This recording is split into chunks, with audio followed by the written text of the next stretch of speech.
मी जास्त काही बोलणार नाही.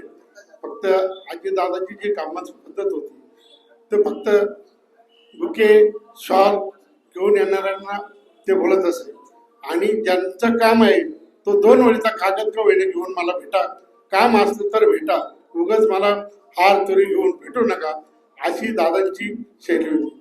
मी एक कामाचा अनुभव एक थोडक्यात सांगतो का शिर्डी पोलीस स्टेशन आणि वसाहतीत भूमिपूजन संदर्भात म्हणजे काम पूर्ण झालं आणि बिल्डिंग तशाच अवस्थेत होती. मी दादांना म्हटलं बरेच दिवस झाले बिल्डिंग पूर्ण आहे आणि आपलं शिर्डी पोलीस स्टेशन आणि पोलीस वसाहतीचं आपण लवकरात लवकर उद्घाटन करावं.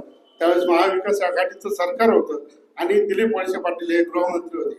त्यांनी लगेच फोन लावला दिलीप वळसे पाटील, अरे दिलीप आपल्याला शिर्डीचं पोलीस स्टेशनचं उद्घाटन करायचं आहे.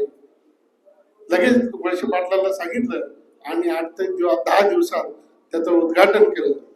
नगर जिल्ह्यामध्ये येत असताना ते नेहमी शिर्डीला साईबाबांच्या दर्शनासाठी यायचे. मागच्या वर्षी आमच्या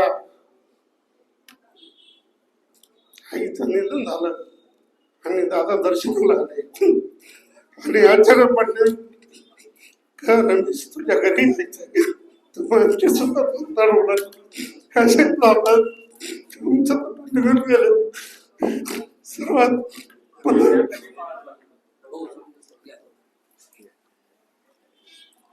दादांना श्रद्धांजली अर्पण करतो.